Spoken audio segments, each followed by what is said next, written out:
ایک وسیع و عریض جنگل کے ایک پرسکون کونے میں، جہاں درخت ہوا کے سامنے رازوں کو سرگوشی کر رہے تھے اور گھاس قدرت کی دھن میں بہہ رہی تھی، لونا نامی ایک نوجوان خرگوش رہتا تھا۔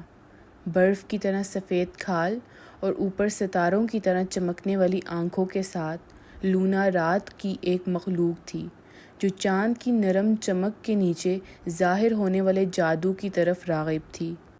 لونا کے دن اپنے ساتھی خرگوشی کی طرح گزرتے تھے، گھاس کے میدانوں میں چھلانگ لگاتے ہوئے اور کومل کلوور پر چہل قدمی کرتے ہوئے۔ پھر بھی جیسے ہی سورج افق سے نیچے ڈوب گیا اور چاند نے آسمان میں اپنی جگہ لے لی، لونا کی حقیقت مہم جوئی شروع ہو گئی۔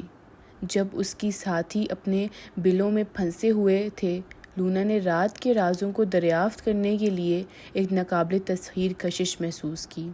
ایک چاند نیلی شام، لونا نے چاند کی شعاعوں کی چاندنی کی پگڈنڈی کا پیچھا کیا، جو اسے جنگل کے دل میں گہرائی میں لے گئی۔ ہوا ٹھنڈی تھی اور پائن اور زمین کی خوشبو سے بھری ہوئی تھی، اور لونا کا دل امید سے دھڑک رہا تھا۔ وہ کائی سے ڈھکی چٹانوں کے اوپر اور محراب والی شاخوں کے نیچے اس وقت تک چھلانگ لگاتی رہی جب تک کہ وہ چاند کی روشنی میں نہانے والی صاف ستھری جگہ تک نہ پہنچ گئی۔ صفائی کے وسط میں ایک عظیم الشان اوک کا درخت کھڑا تھا، جس کی شاخیں پھیلی ہوئی تھی، بازوؤں کی طرح آسمان کی طرف بڑھ رہی تھیں۔ اس کی وسیع و عریض چھتری کے نیچے لونا نے جگنوؤں کا ایک خاندان دریافت کیا۔ ان کی نرم چمک رات کو جادوئی چمک سے منور کر رہی تھی۔ لونا حیرت سے دیکھ رہی تھی کہ وہ رقص کر رہے تھے اور چمک رہے تھے۔ ان کی چھوٹی چھوٹی روشنیاں خوبصورتی کی ایک ٹیپسٹری بنا رہی تھی۔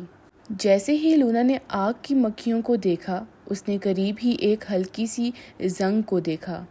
ساحے میں اورینگ نامی ایک عقلمند بوڑھا خرگوش نکلا، چاند کی روشنی کی طرح چاندی کی کھال اور ان کے گنت راتوں کی حکومت کرنے والا تھا، اور یوں کو جنگل کے کہانی کے کار طور پر جانا جاتا تھا۔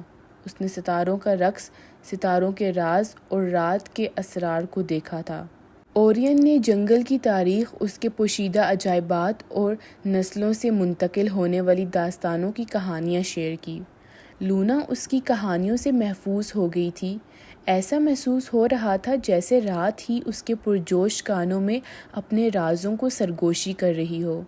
جیسے جیسے رات ڈھلتی گئی، لونا کو احساس ہوا کہ جنگل میں اس سے کہیں زیادہ جادو اور کہانیاں ہیں کہ وہ کبھی تصور بھی نہیں کر سکتی تھی۔ اورین کی دانائی سے متاثر ہو کر لونا نے ہر رات جنگل کی کھوج لگانا شروع کر دیا، اس کے رازوں کو سیکھا اور اس کے پوشیدہ خزانوں کو دریافت کیا۔ اس نے شور مچانے والے بروق کی آرام دہ لوری سنی اور رات بھر کرکٹ کی سمفنی دیکھ کر حیران رہ گئی۔ انہوں نے دیکھا کہ آسمان پر ستارے گھوم رہے ہیں اور ان کے جاگنے میں روشنی کے نشانات چھوڑ رہے ہیں۔ جیسے جیسے لونا کا رات کے بارے میں علم بڑھتا گیا، ویسے ویسے اورین کے ساتھ اس کا رشتہ بھی بڑھتا گیا۔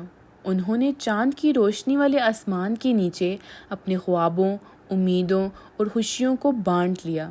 لونا کے ساتھی خرگوش رات کے وقت اس کی غیر موجودگی کو محسوس کرنا شروع کر دیا، اور جلد ہی وہ بھی رات کی دنیا کے جادو کی طرف راغب ہو گئے۔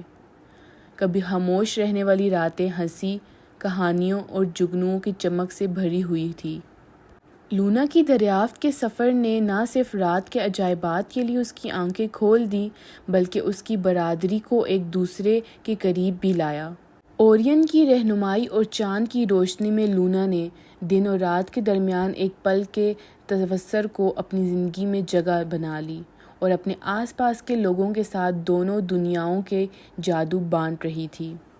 اور اس طرح لونا کی کہانی جنگل کے تانے بانے میں بن گئی، تجسس، دوستی اور خوبصورتی کی کہانی جو اس وقت مل سکتی ہے جب کوئی واقفیت سے آگے بڑھتا ہے اور رات کے اسرار کو گلے لگاتا ہے۔